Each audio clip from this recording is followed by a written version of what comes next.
Kamusta at maligayang pagdating sa Wilmington, Delaware. Kung nagbibiyay ka ng tren sa Hilagang Silangan, may dalawang pagpipilian, Northeast Regional ng Amtrak at ang high-speed Acela. Pero alin ang dapat mong sakyan at sulit ba ang dagdag bayad para sa mas mabilis na biyahe? Sasagutin natin ang mga tanong na yan habang papunta tayo sa New York City sakay ng Amtrak Northeast Regional. Kagaya ng ibang istasyon sa Northeast, halos pareho ang karanasan ng mga Amtrak pasahero sa Wilmington. Tanging mga pasaherong first class at sleeper lang ang pinapayagang makapasok sa mga lounge sa buong US. Pero kailangan mong nasa isa ka sa ilang piling istasyon na meron nito bago ka makapasok. Ang paghahambing natin ngayon ay ito, ang Next Gen Acela ng Amtrak. Pangunahing serbisyo ng Amtrak ang Acela, mabilis itong bumibiyahe mula Washington DC hanggang Boston na may ilang hintuan lang. Ang Acela ay para sa mga business traveler, nag-aalok ng mabilis, komportableng biyahe at maaasang serbisyo na may business at first class lang sa tren. Ang particular na tren na ito ay Acela 2,100 at 50 aalis mula Wilmington ng alas 6 at 16 at darating sa New York ng alas 7 at 48. Dumating ang Northeast Regional Tren 100 at 70 makalipas ang 12 minuto.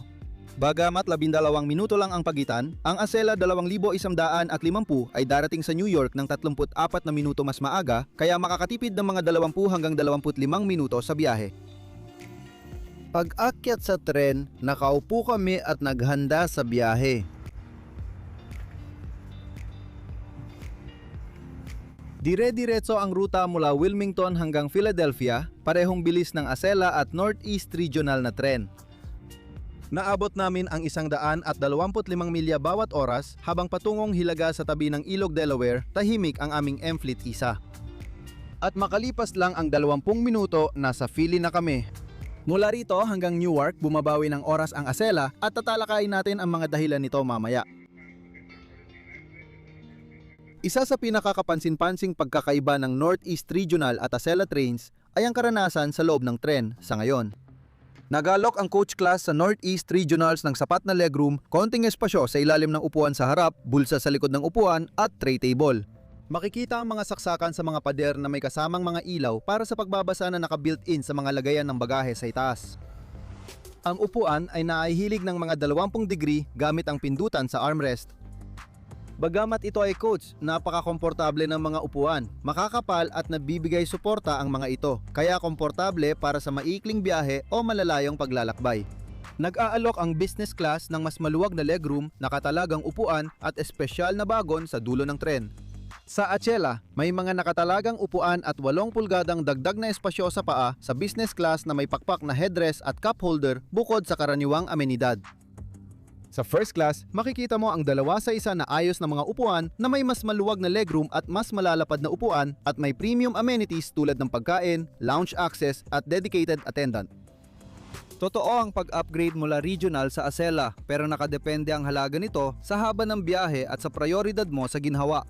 Habang dumarami ang mga next gen set at pumapalit ang mga tren ng Amtrak Aero sa Northeast Regional, mag-iiba rin ang karanasan sa tren. Pero ang diferensya ng oras sa mga ganitong biyahe ay madalas maliit lang. Bagong next gen ang Acela, pero ang Northeast Regionals ay gumagamit pa rin ng luma at AmFleet na tren kahit sa mga darating na taon. Mas luma ang loob at ang banyo at cafe car ay mas practical kaysa maganda.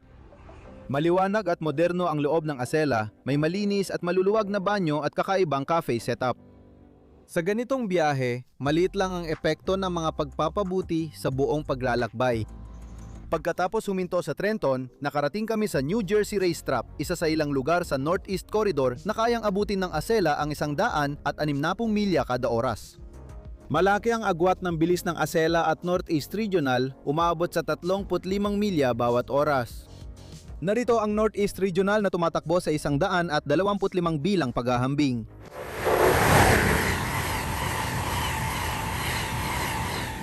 At isang next gen Acela na tumatakbo sa 160.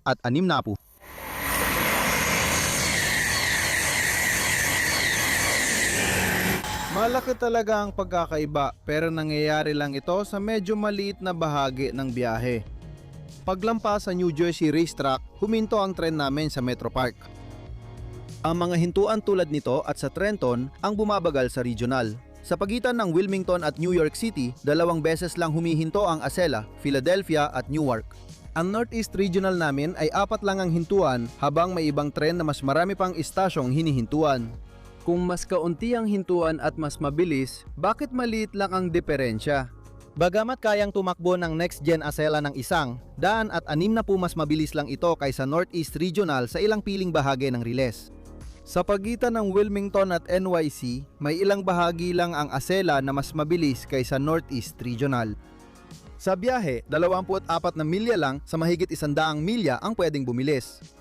Ang mas mataas na pinakamabilis na takbo at mas kaunting hintuan ay nagreresulta lang sa average na bilis na 15 milya bawat oras na mas mabilis sa kabuuan. At ito ang dahilan kung bakit limitado lang ang natitipid na oras. Bagamat kayang bumilis ng Acela, sa karamihan ng biyahe, pareho lang ang bilis ng dalawang tren. Kaya ang mas mataas na pinakamabilis na takbo ay hindi basta-basta nagreresulta sa mas maikling biyahe.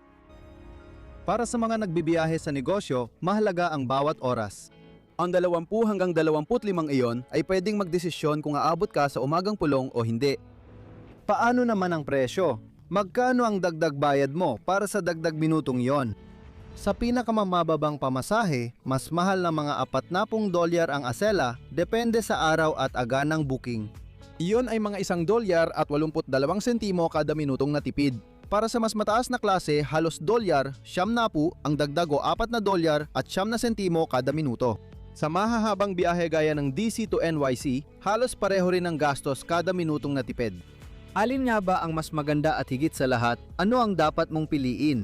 Kung gipit ka sa oras o mahalaga talaga ang bawat minuto, sumakay ka sa Acela. Makakarating ka sa meeting mo na may sobra pang oras at mas magiging komportable ang biyahe mo. Pero sa ganitong biyahe, mas sulit ang Northeast Regional at kaunti lang ang oras na mawawala. Mas totoo ito kapag halos walang diferensya sa oras, flexible ang plano mo o naglalakbay ka para mag-enjoy. Makikita ang skyline ng New York na may kahel na pagsikat ng araw habang bumababa ang tren namin sa makalagusan ng Hudson River papuntang Penn Station. Matapos ang 1 oras at 54 na minuto mula Wilmington, nakarating kami sa Big Apple. Tulad ng inaasahan, dumating kami 34 na minuto matapos ang Acela, 2,150. Pero kung sabay umalis ang parehong tren, ang Acela ay darating dito mga 20 hanggang 25 minuto na mas maada kaysa sa amin, na ibig sabihin sa practical na usapan, nagbabayad ka ng mga $40 para makatipid ng mga 20 minuto. Ang punto ng desisyong ito ay kung sulit ang dagdag gastos para sa natipid na oras.